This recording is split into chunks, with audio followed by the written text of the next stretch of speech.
حدیث پاک کا مضمون ہے، میرے آقا علیہ الصلوۃ والسلام فرماتے ہیں کہ جو کوئی شخص جمعے کی رات یعنی جمعرات 2 رکعت نفل اس طرح پڑھے کہ سورہ فاتحہ کے بعد ہر رکعت میں 25 بار سورہ اخلاص پڑھے اور 2 رکعت کمپلیٹ کرنے کے بعد 1000 بار صلی اللہ علی محمد النبی الامی، یہ درود پاک آپ دیکھ رہے ہوں گے اسکرین پر، یہ پڑھ لے تو انشاءاللہ اگلے جمعے سے پہلے خواب میں میری زیارت کرے گا، اور جو خواب میں میری زیارت کرے گا اللہ عز و جل اس کے گناہ معاف فرما دے گا۔ آپ سب نے یہ وظیفہ کرنا ہے، بلکہ ہو سکے ہر جمعرات یہ وظیفہ کیجئے، انشاءاللہ ہم پر بھی کرم ہو جائے گا۔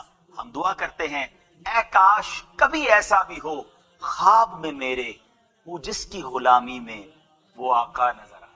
ایک ایسا غلام کہ جس نے نبی پاک کو تلاش کیا تو کس اسٹرگل کے ساتھ تلاش کیا، آقا علیہ الصلوۃ والسلام کی تلاش میں کس طرح وہ مارے مارے پھرتے رہے، اور جذبہ کیسا تھا کہ اپنے آپ کو بھی بیچ دیا، جی ہاں اپنے آپ کو گویا سولڈ آؤٹ کر دیا، غلام بننے کے لیے تیار ہو گئے، مگر آقا دو جہاں کے قدموں تک پہنچنا تھا، کسی طرح مدینے کی بستی میں پہنچنا تھا، آخری نبی کے بارگاہ میں حاضر ہونا تھا۔ سبحان اللہ، آج وہ عشق بھری داستان آپ کو سنانی ہے۔ ماجرا کچھ یوں تھا کہ وہ شخصیت خود کہتی ہیں کہ اچانک میرے دل میں خیال آیا، حالانکہ وہ کسی اور دین پر عمل کرتے تھے، مگر اچانک خیال آیا کہ سب سے افضل دین کون سا ہے، زمین و آسمان بنانے والی کون سی ذات ہے، اس تمام چیزوں کا خالق اور مالک کون ہے۔